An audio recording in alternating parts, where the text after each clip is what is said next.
Deus, que alegria, né, poder compartilhar da palavra do Senhor com vocês nessa noite. E a gente tem ouvido o Senhor falar tão fortemente aos nossos corações nesses últimos dias, né? A gente tem acompanhado cada irmão que tem lá testemunhado dos seus momentos de oração, como o Senhor tem falado ao coração de cada um. E eu acredito que esses são dias para a gente permanecer sensível à voz de Deus. Porque Ele tem falado conosco, que a gente precisa estar atento àquilo que Ele está nos falando nesses dias. E eu vinha por esses dias conversando com o Vanderlei a respeito disso, porque nós vivemos num mundo, num contexto que a gente vê tanta injustiça, né? Tanta distorção, um governo que é parcial, que luta pelos seus próprios interesses, não pelo interesse do povo.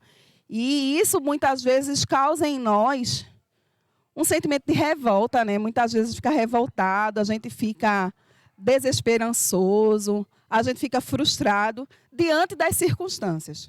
Porque, de fato, a gente não vê a justiça sendo estabelecida na terra pelas mãos dos homens, né? E esses dias eu falava isso com o Vanderlei e eu dizia para ele, mas o nosso Deus é um Deus que governa com justiça. O governo de Deus, o reino de Deus é um reino de justiça. E a gente precisa entender,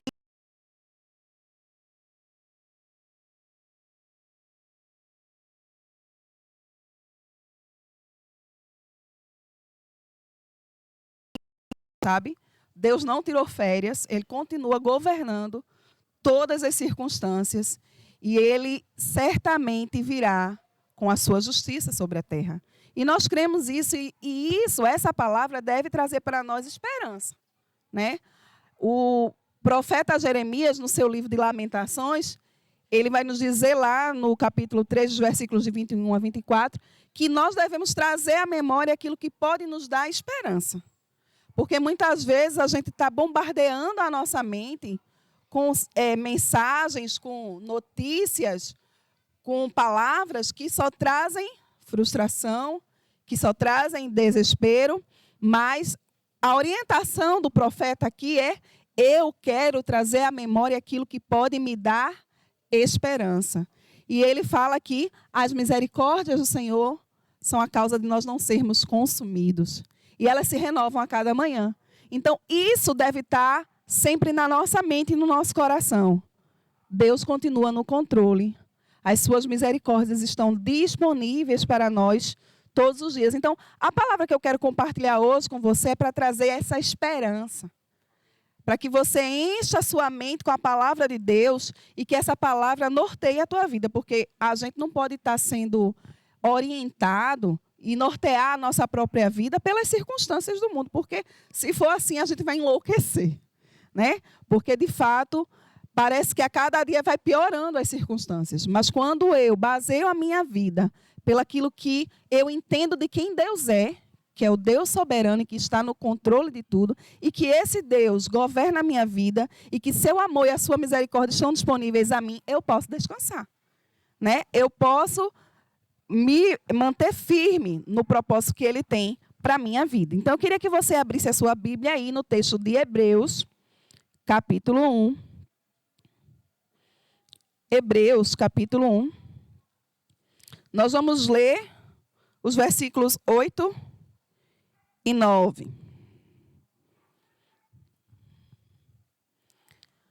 Hebreus 1, 8 e 9. Nos diz assim a palavra do Senhor. Mas, a respeito do Filho, diz: o teu trono, ó Deus, é para todo o sempre. Cetro de justiça é o cetro do teu reino. Amaste a justiça e odiaste a iniquidade. Por isso, Deus, o teu Deus, te ungiu com óleo de alegria, como a nenhum dos teus companheiros. Aleluia. Então, nós estamos vendo aqui o autor de Hebreus se referindo a Jesus, trazendo à tona um texto lá do Antigo Testamento, que é o texto de Salmos, capítulo 45, versículos 6 e 7. Esse texto que está aqui em Hebreus é o mesmo texto que está lá em Salmos, capítulo 45, versículos 6 e 7. E ele está falando a respeito de Jesus. E ele diz que a respeito do Filho, o teu trono permanece para todo sempre. E o cetro dele é um cetro de justiça, ou talvez aí na sua versão tenha um cetro de equidade. E a gente precisa entender o que é que a Bíblia quer dizer com isso para a gente. O que é que significa esse cetro de justiça, esse cetro de equidade. E a gente vai começar a entender que isso representa o próprio governo de Deus no mundo. O cetro de Deus é um cetro de justiça, é um cetro de equidade. Nós não estamos falando de igualdade, nós estamos falando de equidade. Porque igualdade, por exemplo, digamos que duas pessoas têm necessidades financeiras. E eu chego diante de um, ofereço R$100, e diante de outro, eu ofereço os mesmos R$100. Eu estou sendo igualitária com os dois. Mas esses R$100 pode resolver o problema de um e não resolver o problema do outro. Agora, a equidade, ela vai analisar o problema financeiro de cada um e vai oferecer a oportunidade para que os dois saiam daquele problema. Você entende? Então, o reino de Deus é assim. É um reino de equidade. É um reino de justiça. O Senhor, Ele reina e reina com justiça. Eu queria que você entendesse que a justiça para Deus é algo muito importante. Por quê? Porque o próprio Senhor Jesus nos orientou a buscar o reino e a sua justiça. Buscai, pois, em primeiro lugar o reino de Deus e a sua justiça. Então, o nosso Deus é um Deus que governa com justiça. E isso tem que trazer para mim e para você alegria. Por quê? Porque nós estamos diante de muita injustiça na terra. Nós estamos diante de muitas situações que são parciais, que são situações que realmente trazem injustiça. Mas a gente tem que trazer à nossa memória que o reino de Deus é um reino de justiça. Mas aí a palavra do Senhor vai nos falar desta palavra cetro. E eu não sei se você tem o conhecimento do que de fato é o cetro. Quando alguém é coroado, rei ou rainha, esta pessoa ela recebe alguns símbolos do poder, né? Por exemplo, a coroa, o manto, né? O anel. E o cetro é um desses símbolos do poder real. O cetro é aquele bastão, né?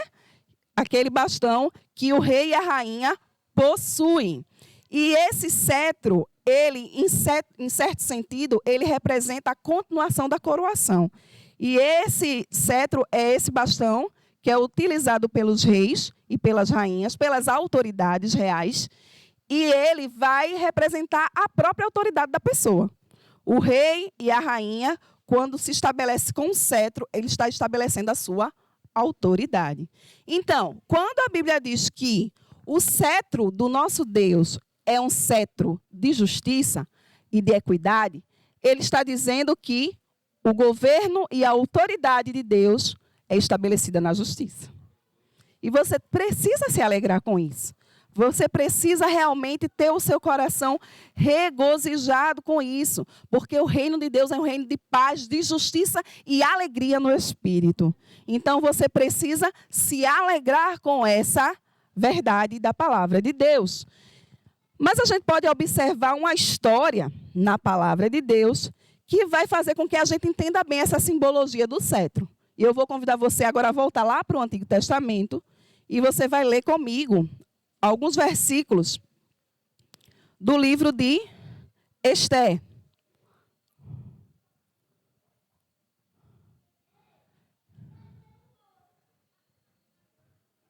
Meu pastor, vem cá me ajudar na tecnologia que eu bati aqui. Uma pessoa ótima. Você vai lá para o livro de Ester, antes do livro de Jó, tá, gente? Ester.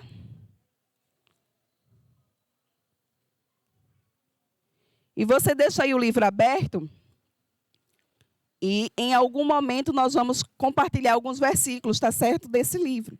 Eu só queria trazer para você o contexto dessa história de Ester.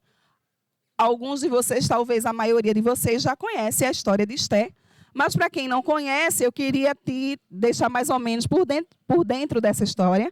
Ester era uma moça judia que foi criada por seu primo ou seu tio, depende aí da tua versão, vai dizer que é primo ou tio, chamado Mordecai ou Mardoqueu, depende também da versão da Bíblia.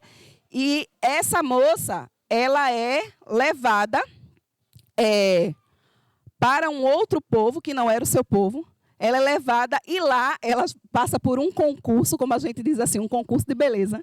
Esté passou, para ver quem daquelas moças se tornaria a nova rainha daquele reino. Porque a rainha que existia naquele reino havia sido deposta. E aí Esté, ela ganha esse concurso. E ela casa-se com o rei Assuero, ou Xerxes. E aí a gente vai ver que tem toda uma trama. Por quê? Porque Esté era do povo judeu. E existia naquele reino, desse rei Assuero, um primeiro-ministro chamado Amã. E Amã, ele era um homem muito orgulhoso. E ele decide que aquelas pessoas, ou melhor dizendo, que as pessoas deveriam reverenciá-lo em um ato de adoração. E o tio de Esté, ele não faz isso. Porque ele entende que somente ao Senhor é devida a adoração. E ele não se curva diante de Amã. E para um homem orgulhoso, isso é o fim. E aí ele começa a planejar a morte do tio de Esté, de Mordecai. E ele constrói no quintal da sua casa uma forca bem grande, porque ele queria matar o tio de Esté. Mas aí acontece uma situação em que o tio de Esté, ele é elevado pelo rei. E aquilo ainda deixa ele muito mais furioso. E acaba que ele disse assim, não vai morrer só o tio, vai morrer o povo todo. E ele diz assim, vou matar todos os judeus. E ele chega diante do rei, manipula o rei, e o rei assina um decreto para que todos os judeus, homens, mulheres, meninos, meninas, adultos ou crianças, fossem mortos em um único dia. Então, o rei assina esse decreto. E é justamente aí, nesse ponto da história, que eu queria compartilhar com você a atuação de Esté nessa história e aonde é que entra o cetro deste rei. E a gente vai ver justamente como Deus moveu o seu favor em relação ao seu povo através da vida de Esté. E como a gente pode aprender com ela o caminho que a gente pode trilhar para receber esse favor de Deus através do seu cetro se movendo em nosso favor. Amém? Então, a gente vai ler agora os versículos 12 e 14, de 12 a 14 do capítulo 3 do livro de Esté.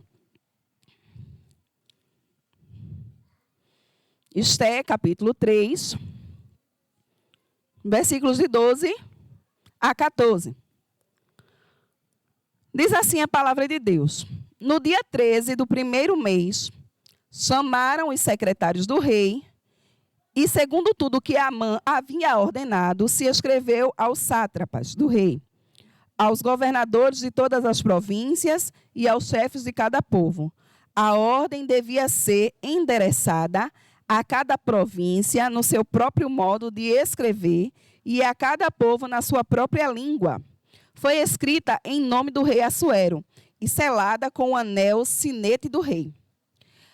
As cartas foram enviadas por meio de mensagens a todas as províncias do rei, com instruções para que num só dia, o dia 13 do 12º mês, que é o mês de Adar, todos os judeus, tanto os jovens como os velhos, as mulheres e as crianças, fossem destruídos, mortos e aniquilados, e que seus bens fossem saqueados. Uma cópia da carta que determinava a proclamação da lei em todas as províncias foi enviada a todos os povos para que se preparassem para aquele dia. Então, observa. O primeiro passo, a primeira instrução que a gente recebe da parte de Deus aqui é que havia um decreto de morte. Foi estabelecido pelo rei, através da manipulação daquele homem chamado Amã, um decreto para eliminar o povo judeu da face da terra. Porque a Bíblia está dizendo aqui que todos os judeus deveriam ser mortos naquele único dia. Então, os judeus que moravam lá na província do reino e todos os outros, porque a gente vê aqui que existiam cartas que foram entregues para as outras províncias, para que todos ficassem sabendo que naqueles dias eles iam morrer. Imagina, você está lá na sua casa e recebe lá a carta, chega na sua cidade, olha, tal dia, dia 13 de tal mês, todo mundo aqui vai morrer. Então, foi exatamente isso que aconteceu, por força da conspiração de Amã. E eu quero contextualizar isso para os nossos dias. Da mesma forma que existia um decreto de morte nos dias de Esté, nos nossos dias não é diferente. Nós vivemos dias em que enfrentamos um decreto de morte. E isso, minha gente, não está restrito à nossa cidade, não está restrito ao nosso estado, não está restrito à nossa nação, mas está no mundo inteiro. Nós estamos diante de um vírus que não escolheu raça, que não escolheu cor, que não escolheu idade, que não escolheu sexo, mas que ele vai atacando a todos.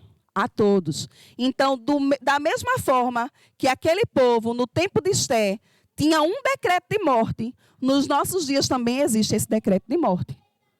Existe um vírus e também existe toda uma estratégia do inferno atrás desse vírus, né?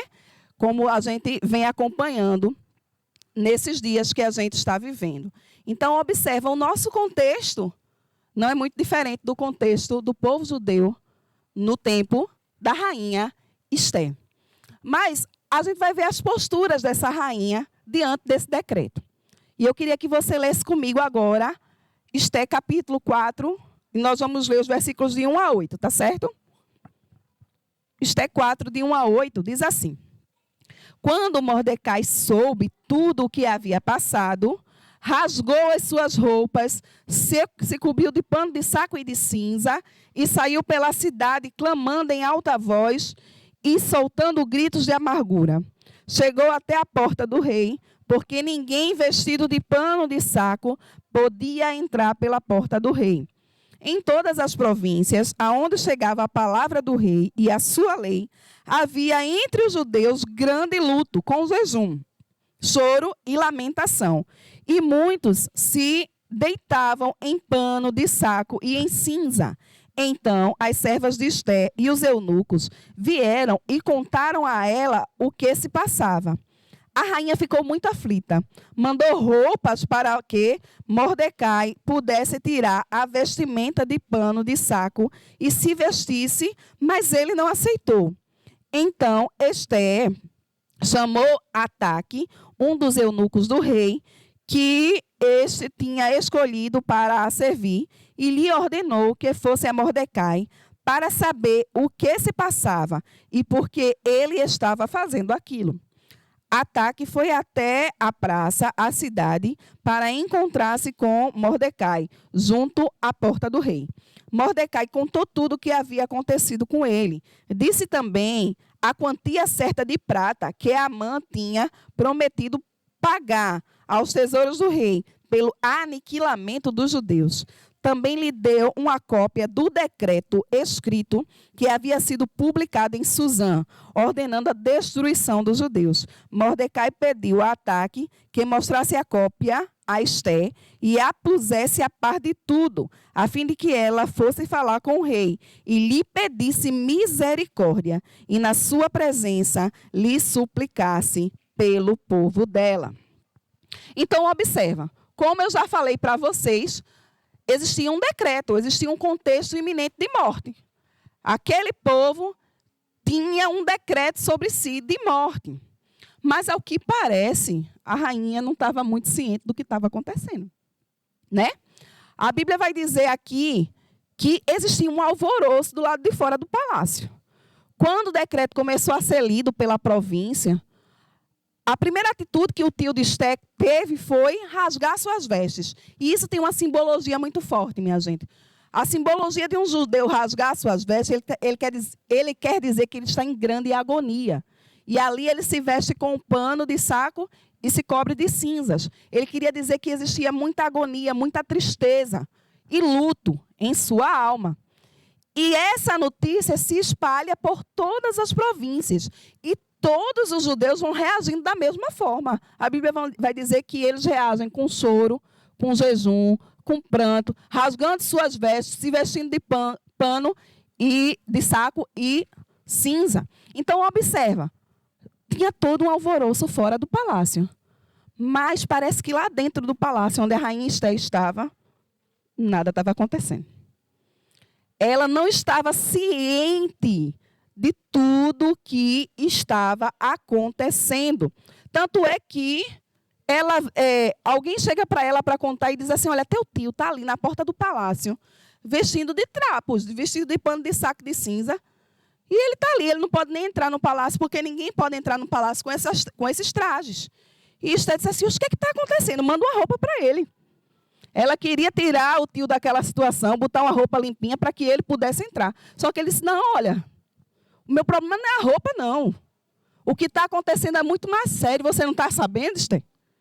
Você não está tomando ciência daquilo que está acontecendo, né? E aí, o tio dela faz com que ela saiba toda a trama de Amã e o decreto de morte que havia sido liberado para o povo judeu. E ele ainda manda dizer para ela, você é a única pessoa que pode interceder ao rei em nosso favor. E o que é que a gente tem a ver com isso?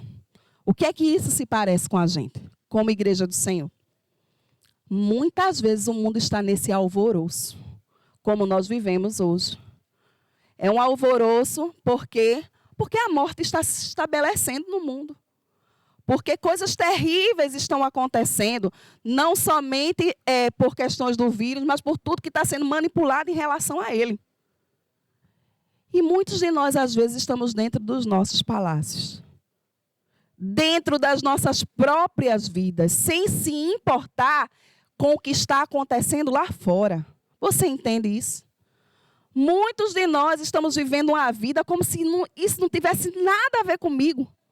Como se eu não pudesse fazer nada para mudar essa situação. Muitos de nós estamos simplesmente dizendo, isso é culpa do governo. Isso aí é porque o presidente demorou a comprar as vacinas. Isso é porque... Enfim, a gente pode começar a ter uma postura aqui de culpar outras pessoas. E de se recolher na nossa própria vida, dentro do nosso próprio palácio. E muitas vezes a igreja é omissa diante das circunstâncias que está acontecendo no mundo. E a gente precisa entender que, assim como a rainha Esté, nós somos a única pessoa, como igreja, que podemos interceder em favor do povo diante do rei. Você entende a responsabilidade que está diante de mim e de você? Olha, minha gente, a grande questão é porque a gente acha que o problema do mundo é o vírus. Não é. O problema do mundo é o pecado. O problema do mundo é uma vida sem Deus. O vírus é somente uma estratégia para que as pessoas talvez se aproximem dele. E quem é que pode interceder em favor desse povo? É a igreja. Nós somos os únicos que podem mudar essa situação. Não é governo, não é vacina, não é remédio, é a igreja. É a igreja que muitas vezes está dentro do palácio e precisa ser desperta. Como a rainha foi. Olha, Mordecai teve que dizer assim, diz a rainha que eu não estou querendo roupa, não. Ela precisa saber do que é que está acontecendo aqui fora. Sabe? E há um clamor para nós aqui como igreja. Vocês precisam saber o que é que está acontecendo no mundo. Vocês precisam tomar a sua posição na terra de autoridade. E de ir diante do rei. E de chegar para ele e interceder pelo povo. O Senhor espera isso de mim. O Senhor espera isso de você. Nós temos que tomar essa nossa posição de autoridade. Agora, você precisa entender que existia um contexto para chegar diante do rei. Que não era de qualquer jeito. Na realidade, existia uma lei que impedia qualquer homem ou mulher de chegar, de entrar na presença do rei sem ser chamado. Ninguém ia para a presença do rei sem que ele chamasse essa pessoa. Então, diante do decreto, diante do recado que Esté recebeu do seu tio, de Mordecai, ela se acovarda. E ela disse, olha, eu não posso ir lá. Tem uma lei que me impede de chegar lá. Veja o que ela diz aí, no versículo 11 do capítulo 4. Todos os servos do rei e o povo das províncias do rei sabem que, para qualquer homem ou mulher que, sem ser chamado, entrar no pátio interior para falar com o rei, não há outra sentença que não a de morte, a não ser que o rei estenda para essa pessoa o cetro de ouro, para que viva. E eu, nestes 30 dias, não fui chamada para comparecer diante do rei. Esther estava dizendo, eu não posso ir lá. Tem uma lei que me impede. Porque para qualquer homem ou mulher que queira ir à presença do rei, ele tem que chamar. E se essa pessoa for lá sem ser chamado, a sentença é uma sentença de morte. A não ser que o rei tenha misericórdia e estenda o seu cetro. E o rei faz mais de 30 dias que não me chama a sua presença. Então, o negócio, como eu digo, está puxado. Está difícil. Por quê? Eu não posso ir. Ela disse logo, eu não tenho como fazer isso. Não é possível resolver o problema do mundo. E talvez você já tenha dito isso. Eu não tenho como fazer isso. Existem leis que me impedem. A gente está aqui os fora da lei. É ou não é? É verdade. Porque existem leis que te impedem de cultuar. Existem leis que estão impedindo gente de trabalhar. Existem leis que impedem você de estudar. Mas olha, você vai se acovardar? Será que é isso que Deus espera de mim e de você? Será que eu vou dizer ao Senhor, Senhor, eu não posso, porque tem uma lei que me impede? Meu irmão, minha irmã, os apóstolos, eles eram presos. O apóstolo Paulo, ele passou por essa situação, ser preso, ser chicoteado, sabe? Passar por tortura, porque ele estava pregando o evangelho. E aí as pessoas, depois de dar bem muito lá nos apóstolos, diziam assim, olha, vão-se embora. Agora não falem mais no nome desse Jesus, não. Eles saíam da prisão e começavam a falar do nome de Jesus. Você entende? Sabe, a gente não pode se acovardar. Esse não é um tempo de se acovardar. De dizer, eu não posso fazer porque tem uma lei que me impede. Meu irmão, eu não estou dizendo aqui que a gente vai ser rebelde, não.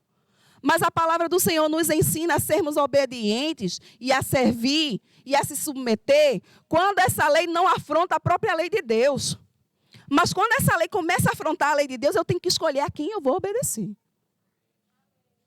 E eu não posso recuar diante de uma lei que me impede a obedecer ao meu Deus. Então, Esther estava diante de uma lei e ela disse, eu não posso fazer. Eu não posso ir lá. Agora, deixa eu te dizer uma coisa. O que é que te impede de entrar na presença de Deus? Qual é a lei que vai impedir de você fazer isso? Nenhuma. Não existe lei na face da terra que impeça alguém de entrar na presença. O que existia para te impedir de entrar na presença, Jesus já desfez. Você entende? Ele desfez a separação que existia entre nós e o Senhor. Ele desfez. Veja lá o que é que a Bíblia nos diz no texto de Hebreus, capítulo 10, versículo 19 a 22. Hebreus 10, de 19 a 22.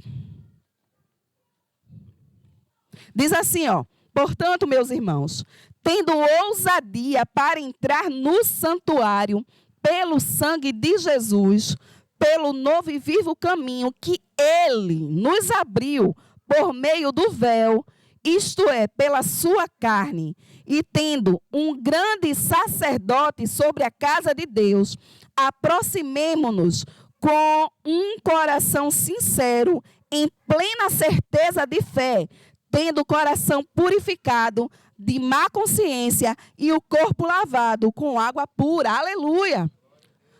O Senhor Jesus abriu esse caminho. A Bíblia diz que é um novo e vivo caminho. E que a gente deve entrar na presença de Deus com ousadia, não é com medo, não. É com ousadia que a gente tem que estar na presença. Então, as leis podem querer impedir a gente de fazer muita coisa, mas não tem lei na face da terra que te impeça de entrar na presença do rei, na presença do teu pai. Não tem quem possa parar você de orar, de clamar, de se relacionar com Ele. Nada pode parar isso. Jesus já abriu esse caminho. Existia uma separação entre nós. Você sabe que na antiga aliança, para o povo falar com Deus, não podia ir diretamente. Sabe, tinha que ir o sumo sacerdote lá naquele lugar do santuário, o Santo dos Santos, para apresentar as ofertas do povo. Não existia essa relação, porque existia um véu bem grandão que separava o lugar santo do santíssimo. Mas quando Jesus morreu na cruz, o que é que aconteceu? Esse véu foi rasgado. E isso significa que o acesso está liberado para mim e para você. Existe um caminho que foi aberto por Jesus. Então, não há lei que me impeça de estar na presença dele. E você não pode menosprezar isso. Eu não posso menosprezar isso. Porque essa é uma arma poderosa que o Senhor nos deu. A gente não pode se acovardar diante das leis impostas. Nós precisamos tomar uma posição de autoridade. E a gente vai ver como foi que Esther aprendeu a tomar essa posição. Vai lá. Esther 4, de 12 a 14. Esther 4, de 12 a 14, diz assim: estas palavras de Esther foram transmitidas a Mordecai. Então Mordecai pediu que respondessem a Esther: não pense que por estar no palácio real, você será a única entre todos os judeus que conseguirá escapar. Porque se você ficar calada agora, de outro lugar virá socorro e livramento para os judeus. Mas você e a casa do seu pai perecerão.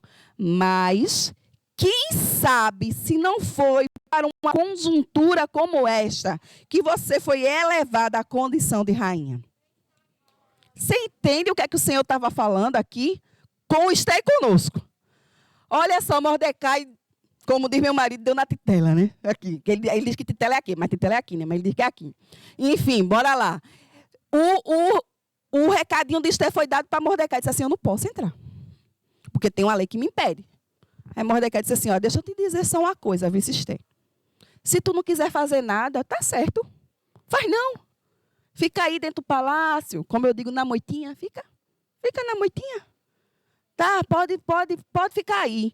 Porque o Senhor vai prover livramento para o seu povo de outro lugar. Não pense que só tem você na terra, não.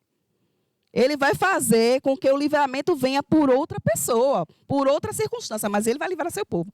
Mas certamente, aí Mordecai já, né, deu para ela de volta. Você e a casa do seu pai vai perecer, porque você se eximiu da sua responsabilidade. Agora, observa, será que não foi para exatamente este momento que o Senhor te constituiu rainha? Você entende?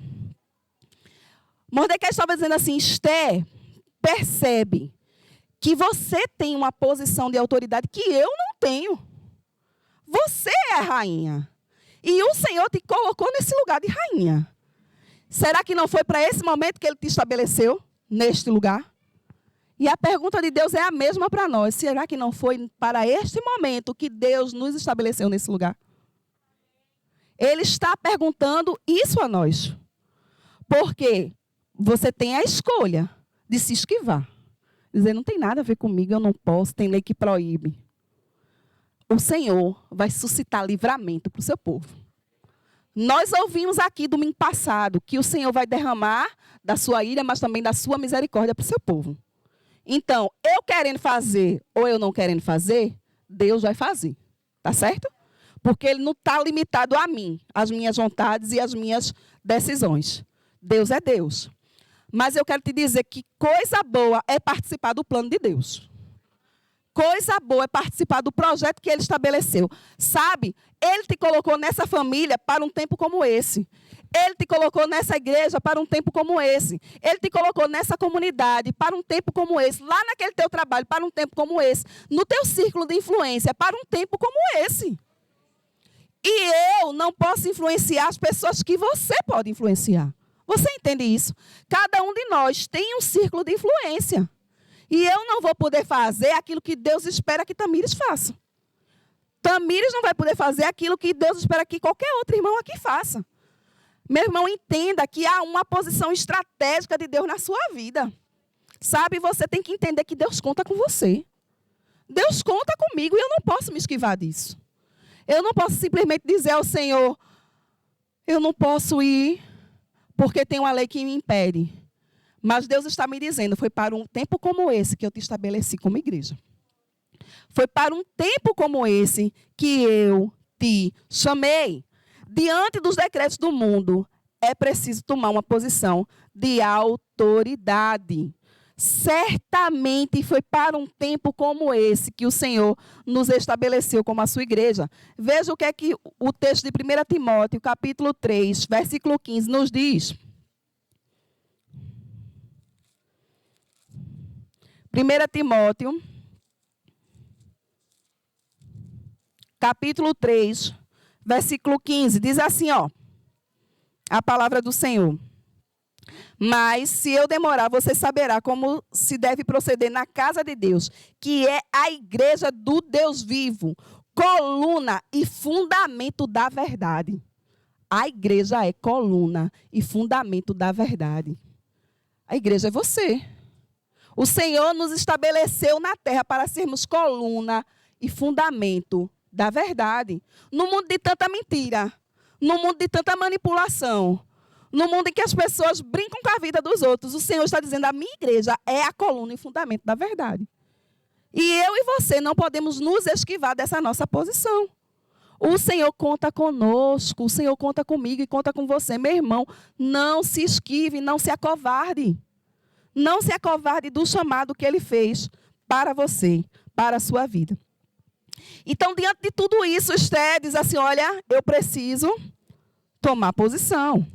Eu preciso realmente fazer alguma coisa, porque Deus está chacoalhando a minha vida. E talvez Ele esteja chacoalhando a sua também nessa noite.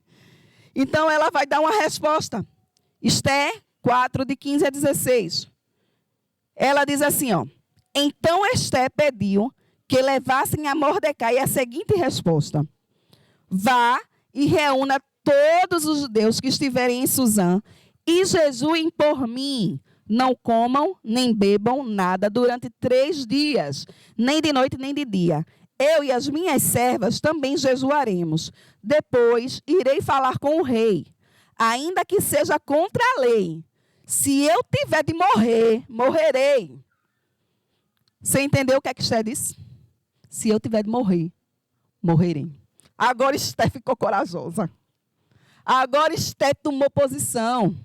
Agora Esté entendeu quem era ela. Ela entendeu quem ela era, qual era a sua posição ali naquele reino. E ela disse assim, eu vou tomar uma posição diante do meu Deus para tomar uma posição diante do rei. Ela disse assim, eu vou me humilhar diante dele. E eu preciso que vocês orem comigo. Ela decretou um jejum coletivo. Ela disse assim, é preciso reunir forças, porque isso que eu vou fazer não é uma tarefa simples. E eu não posso fazer na minha força, você entende? Você não pode fazer na sua força a missão que Deus colocou na sua mão. Ela é maior que você, meu irmão. É maior que você. A missão que Deus coloca na mão da gente, a tarefa que Ele espera que a gente realize, é maior do que a nossa força. Mas Deus, como é que eu vou fazer isso? Você nunca disse para Deus, porque eu digo direto. Ela é sempre maior que nós. Mas a gente precisa entender que Ele espera que nós nos humilhemos diante dEle, para que Ele nos dê as condições para fazer essa obra. E Esté compreendeu isso. Ela disse, realmente, eu agora preciso me posicionar, mas eu preciso estar diante do meu Deus. E eu preciso que vocês me auxiliem nisso. Então, nós vamos decretar hoje um jejum de 3 dias. E esse jejum foi do bom. É 3 dias sem comer, sem beber. Já pensou? Rapaz, tem crente que para fazer, tirar uma refeição, a luta, a guerra. Né? Eita, pastor, eu posso tomar líquido, pode ser caldo? Né? Os crentes perguntam logo assim. Eu conheço essas conversas de longe. Mas Esté disse assim, olha, ninguém come, ninguém bebe, todo mundo vai jejuar, todo mundo vai orar. E eu e as minhas servas também vamos jejuar e orar. Porque essa tarefa, porque essa missão, ela é de suma importância. E a gente precisa se fortalecer no Senhor. E Esté decretou esse jejum. E nós precisamos estar diante de Deus em jejum e oração. Você acha que a gente pode guerrear nesse mundo na nossa própria força? Você acha que a gente pode estabelecer e cumprir a missão que o Senhor nos deu na nossa própria força? Meu irmão, vai dar errado. Não tem como dar certo. O Senhor espera de nós humilhação na sua presença. O Senhor espera que a gente se humilhe em jejum e oração, para que os planos do inimigo possam ser destruídos. E assim, como Esté disse assim, depois de orar, depois de jejuar, eu vou lá na presença do rei. E se eu morrer, morri. Entendeu? Veja que nível de revelação Esté chegou. Ela entendeu que a vida dela não era mais preciosa do que a causa. Você entendeu? Ela disse assim, olha, isso que Deus me deu na minha mão é tão importante que a minha vida não tem mais valor do que isso. Você precisa entender que a causa do evangelho tem que ser a sua razão de viver e de morrer. Você tem que entender que essa é a missão mais importante que Jesus te deu. E que se tu morrer, morreu. Entende? Minha gente, a gente tem um apego a essa vida, que é uma coisa tão sem explicação, mas a gente é muito apegado, não é? A gente é apegado à casa, a gente é apegado à família, a gente é apegado... Minha gente, não está errado a gente amar pessoas. Não é isso que eu estou dizendo. Mas a gente vive de uma forma como se a nossa vida se restringisse somente a essa vida. E isso aqui não representa 1% da eternidade. Daquilo que Deus preparou para nós. Paulo entendeu isso. E ele disse assim, ó, o viver é Cristo, morrer é lucro. Ele entendeu isso. E nós precisamos entender. Quando nós entendemos que Jesus é a razão da nossa vida e da nossa morte, o viver é Cristo, morrer é lucro. E a gente vai ser agora como Esté foi, ousada. Sabe? A gente tem que entender que a nossa missão aqui não se restringe tão somente a um fim de uma pandemia, né? Estar simplesmente clamando diante de Deus por um fim da pandemia, não. Tem pecado a gente pedir fim da pandemia? Não. Não tem nenhum pecado, não. A gente pode e deve orar por isso. Mas essa não é a missão da igreja. A missão da igreja é estabelecer o propósito de Deus de redimir o mundo. A missão da igreja é fazer casa de paz, é falar de Jesus. É dizer que Jesus é bom, que Jesus salva, não somente de uma enfermidade, não, mas salva do inferno e da morte. Essa é a nossa missão. E a gente deve se levantar com ousadia. Agora, vê que coisa interessante. Esté começou a se preparar porque ela sabia que ela ia ter um encontro com o rei. E o versículo 1 do capítulo 5 nos diz assim, ó. No terceiro dia, Esté se aprontou com os seus trajes reais e se pôs no pátio interior do palácio real, em frente à residência do rei, ou talvez aí na sua versão tenha em frente ao trono do rei. Observa, depois de se preparar com jejum, com oração, Esté coloca a sua roupa de rainha e vai para a presença do rei. E Esté entendia a importância daquele encontro. Ela botou o manto real, ela pegou a simbologia todinha do reino e se vestiu e disse assim, eu vou me encontrar com o rei, por isso eu tenho que me vestir de vestes reais. Olha só, as vestes na Bíblia, elas estão relacionadas com a santidade. Eu não estou falando simplesmente de uma roupa, minha gente, vocês estão me entendendo? Eu estou falando, não é de estilo de roupa, eu estou falando de estilo de vida. Porque santidade não é simplesmente uma roupa, é vida. A roupa, claro, que fala exteriormente daquilo que você vive interiormente. Eu não posso andar de maneira depravada com minha roupa, não. Mas não é a roupa que diz a minha santidade, não, você entende? É um estilo de vida santa que vai alcançar o favor do rei. Esté entendia que ela precisava estar bem vestida diante do rei para poder falar com ele. E eu e você, nós precisamos entender que nós também precisamos estar bem vestidos na nossa vida de santidade, diante de Deus para falar com ele. Deus espera de nós santidade, essa vida, sabe? De achar que não tem nada a ver. Ah, eu posso fazer isso porque Deus me ama. Ah, eu posso viver no pecado porque Deus é pai. Crie vergonha na cara. Essa é a palavra que eu tenho para lhe dizer hoje, bem bonitinha. Sabe? Deus espera mais de mim, de você. E Ele não vai te aceitar de todo jeito, não, porque Ele é pai. Tu aceita teu filho de todo jeito? Porque eu tenho que consertar o meu quando quer estar de todo jeito. Porque se eu não consertar, eu vou estar sendo relapsa. na criação e na educação deles. Deus espera muito mais de nós. E Ele exige muito mais de nós. A gente viu isso domingo passado. Não se esqueça, não. Não se esqueça, não. Não dê uma de João sem braço. De se esquecer o que Deus te falou domingo passado, dizendo que a ira e a misericórdia dele ia ser derramada. Você tem que escolher o que você quer. Então, Deus exige de mim e de você vida santa. E o que é vida santa, pastora, é não pecar? É viver lutando contra o pecado. A gente vai pecar? Vai. Porque a gente ainda está no mundo que jaz no maligno e nosso corpo ainda luta contra o pecado. Mas sabe o que é santidade? É não ter nada na mão do cão. Sabe o que é não ter nada na mão do cão? É não ter pecado oculto. Aquele que tu faz quando ninguém não está vendo. Porque, minha gente, a gente tem uma capacidade de vestir a roupa de crente, de falar como crente e de ter um pecado de estimação. Tem aquele pecadinho que a gente bota até ele para passear. Sabe? Feito um cachorrinho de estimação. Tem crente que... aqui não. Não mexa aqui não, porque... Olha, Jesus pegue ele. Né? Porque essa... minha gente... Uma música que quando eu era adolescente, não faz muito tempo, claro, vocês sabem disso. Dizia assim, eu sou crente, mas não sou besta não. Olha, só Jesus mesmo na causa. Eu não estou dizendo que tu é besta não, tá, crente? Mas essa conversa de crente, tudo balançando os ombrinhos, tem que ir para o culto livres. Né, Tamires? Com o dedo não pode não, meu irmão. Bora controlar as emoções e ter domínio próprio. Porque você tem o Espírito Santo de Deus. Observa, você tem uma responsabilidade. E você tem que ter vida santa. Eu tenho que ter vida santa. Eu tenho que ter um traje apropriado para estar na presença de Deus. E isso vai ser muito glorioso naquele grande dia em que nós nos encontraremos com Ele. A Bíblia diz que vai ser uma multidão que ninguém pode contar. E as vestes são como? São alvas como a neve. As vestes dessa multidão, que são os filhos de Deus, que é a igreja que é redimida pelo sangue do Cordeiro, vai ter essas vestes brancas, e esse branco representa a santidade. É isso que Deus espera de mim e de você, vida santa, para estarmos na presença dEle. Não é de todo jeito, não. Ele espera santidade de nós.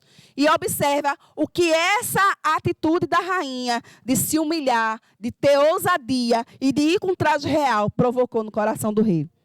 Versículos 2 a 3 do capítulo 5. Diz assim, ó. Quando o rei viu a rainha Ester parada no pátio, ela alcançou favor diante dele. E o rei estendeu-lhe o cetro de ouro que tinha na mão. Ester se aproximou e tocou na ponta do cetro. Então o rei perguntou, o que é que você tem, rainha Ester? Qual é o seu pedido? Até a metade do reino lhe será dado. Veja que coisa extraordinária é que alguém pode alcançar diante de uma postura de humilhação e de ousadia diante de um rei. Esther se humilhou na presença de Deus. Esther jejuou, Esther orou, Esther foi ousada e disse, olha, se eu tiver que morrer, eu vou morrer. Esther vestiu os trajes reais e foi para a presença do rei. Agora eu observo, fico pensando, o rei Assuero vendo Esther. Disse assim, meu Deus, que rainha bonita, lá vem ela. Né? Toda bonita, toda cheirosa, porque não é possível que ela vestiu os trajes reais e não botou os perfumes da rainha. Botou. E botou lá a coroa, pegou todo o cetro dela, foi-se embora, rainha, bonitona. E chegou na presença do rei, e o rei disse assim, eu não posso nem... Era para ela morrer, mas como é que eu vou matar ela? Que ela está tão bonita, que ela está chamando tanta minha atenção. Eu não posso matar ela. Porque qual era a lei, minha gente? Se não for chamada, morre. Mas a Bíblia diz que o rei teve misericórdia dela quando viu ela assim, ó, toda pronta como rainha. Toda preparada como rainha. O coração do rei foi invadido por um sentimento de misericórdia. E assim o rei estendeu o cetro em favor dela. E essa simbologia de estender o cetro, o rei estava dizendo assim, olha, eu estendo a minha misericórdia para você, você não vai morrer. Porque a lei dizia que era para você morrer, mas a minha misericórdia ultrapassa a lei, aleluia. A misericórdia do Senhor vai além da lei.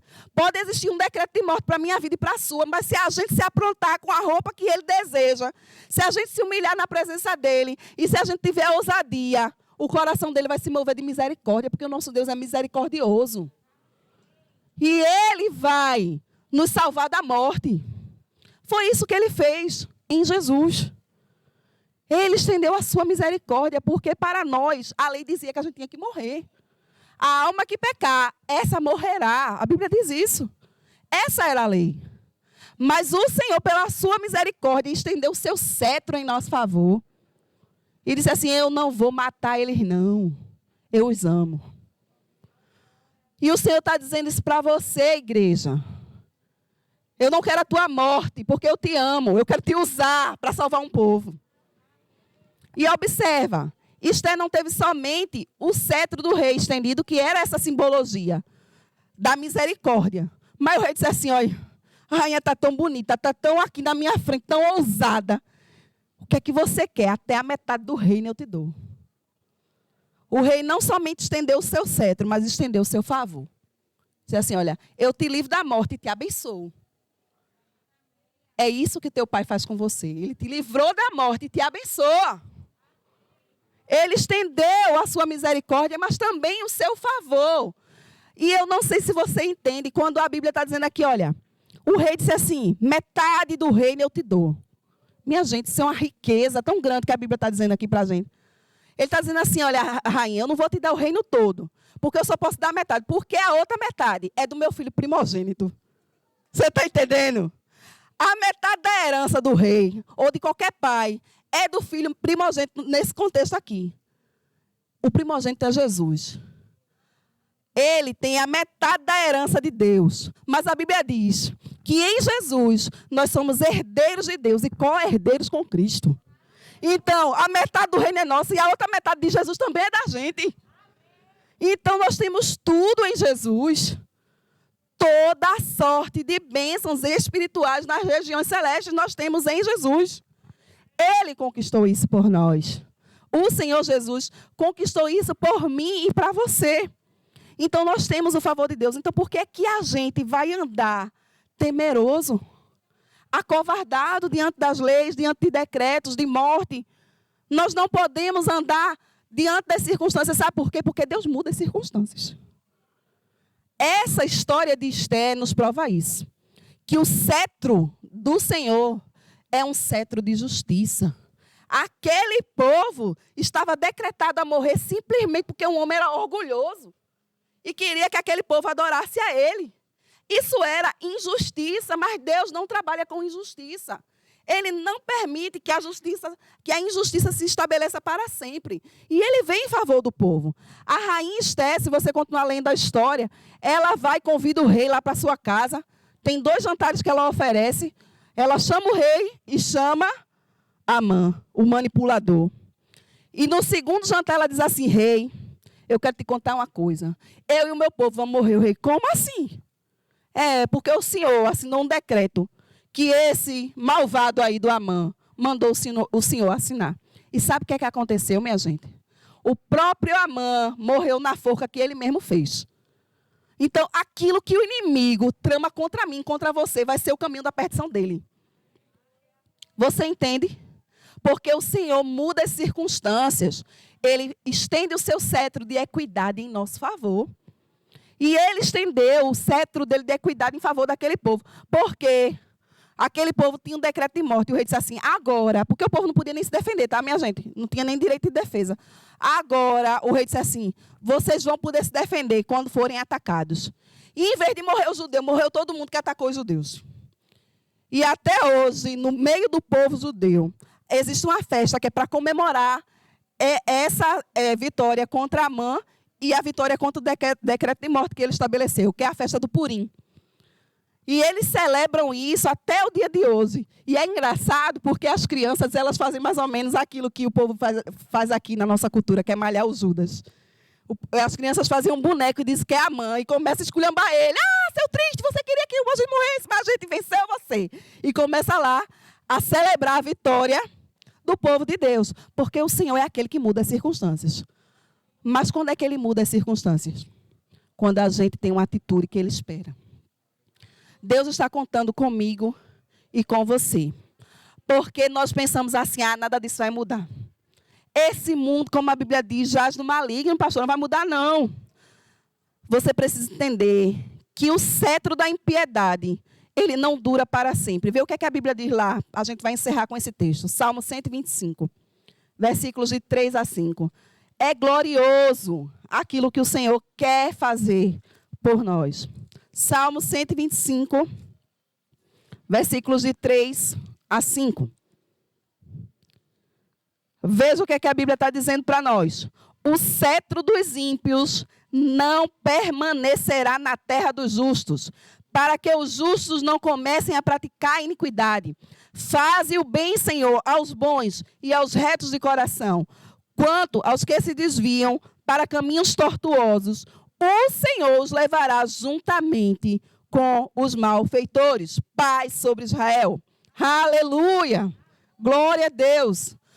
A impiedade não vai durar para sempre não, minha gente. Você não pode ter uma cabeça mundana, porque esse povo no mundo faz o que quer, sabe? Rouba, mata, pratica injustiça, achando que não tem um Deus no céu. Mas eu e você tem que saber que tem um Deus que continua governando tudo e que a impiedade não vai durar para sempre, não. Mas essa impiedade vai ser interrompida quando nós tomarmos a nossa posição. O Senhor espera isso de mim e de você. Ele espera que nós nos posicionemos nessa noite como a rainha Esther se posicionou. E possamos colocar um fim nos decretos de morte que existem nesse mundo, estabelecendo o reino de Deus, que é um reino de paz, de justiça e de alegria. Amém? Se coloca de pé no seu lugar, nós vamos adorar mais uma vez ao Senhor.